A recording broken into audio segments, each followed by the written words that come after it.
So now we're on our part 4 of the elasticities lesson. So this time we will be talking about price elasticity of supply. So it is the responsiveness of the quantity of a good supplied to changes in its price. So we will be computing the coefficients to determine if the extent of the reaction of the goods supplied if there are any movements, increases and decreases in the price. So the formula to get the price elasticity of supply, which is acronymed with PES, so that is the percentage change in quantity supplied over the percentage change in price. So here are the elasticities with regards to supply. So the coefficients that we may be able to derive in our solution or computation would be, it could be 0.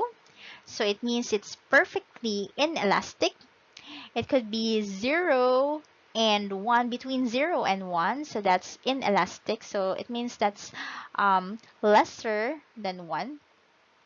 If that is equivalent to 1, that's unitary. And if it's between 1 and infinity, so that's more than 1, that's elastic. And if it's infinity, exactly infinity, that's perfectly elastic.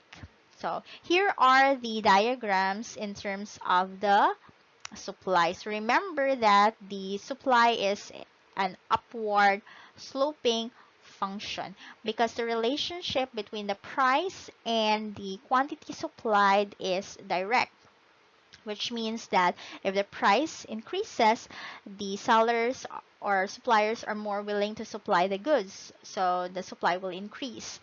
On the other hand, if the prices will decrease, so the sellers or suppliers will be less willing to supply the product, so the quantity supplied will decrease. Now, here are the determinants of price elasticity of supply. So, the first one is time. So, importante ang time to determine if the supply is elastic or not. So, if a price of a commodity rises, if the price rises and there is enough time to adjust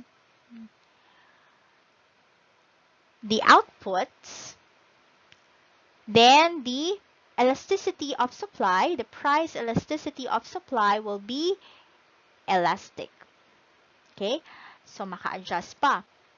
But if the time period is short and the supply can no longer be expanded or adjusted after a price increase, then the supply would be inelastic. Next, we have the ability to store output. So the goods which can be safely stored, so it can be ma-save siya or ma-store siya og tarong. So this type of goods are relatively elastic over the goods which are perishable and do not have any storage facilities. Third is the factor mobility. So this means that the factors of production can be moved from one use to another. So this will affect the elasticity of supply. So the higher the mobility, then that will be a greater elasticity, and vice versa.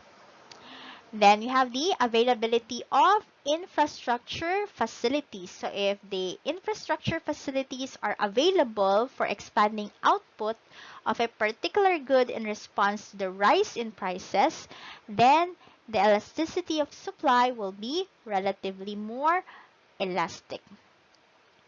Next is changes in marginal cost of production. So marginal meaning it's the additional cost of production.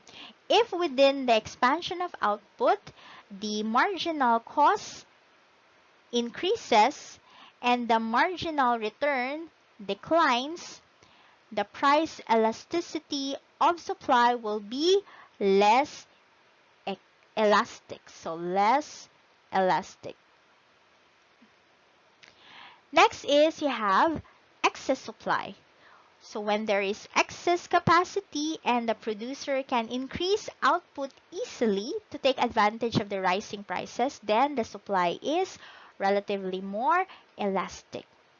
In case the production is already up to the maximum from the existing resources, the rising prices will not affect the supply in the short period, and the supply will become more inelastic.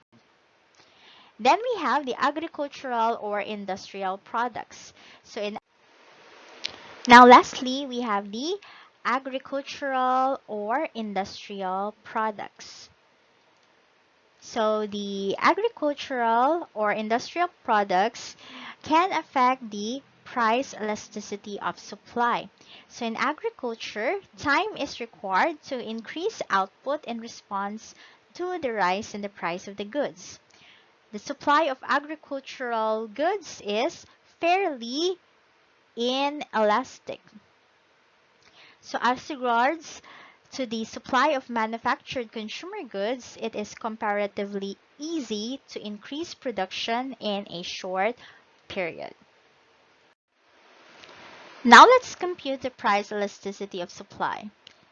A firm sells its product for $10 and has achieved a sales volume of 20,000 units each week. Price rose to $12 and sales and production increased to 25,000. So we will use the formula to compute the price elasticity of supply. So again, we will be using the point method or the statistician method of computing the elasticity.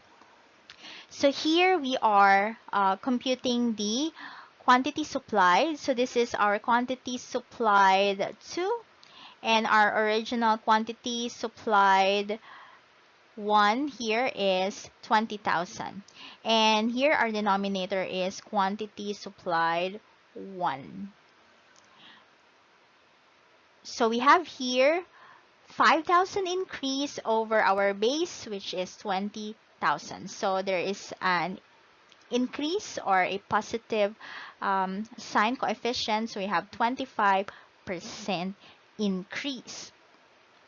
Then about the price, we have from $10, which is our price 1, it became $12. So there's an increase by $2. And our base price, which is our price 1, is $10. So there's an increase or a positive coefficient of 20%. Now let's substitute that to our formula. So again, we're using here the point method. So here we have 25% our numerator. So this is for the percentage change in the quantity supplied here. And then we have the denominator percentage change in price. We have the 20% here. So the answer would be 1.25 positive. So it's natural that the answer would be positive because there's a direct relationship between supply and price. Again, if the price will rise, the supply will also rise. If the price will go down, supplies will also go down. So that is the end of our 4-part elasticity video lesson. If you like this video, please don't forget to click subscribe and hit the notification bell to be updated with the latest video lessons. Thank you for watching.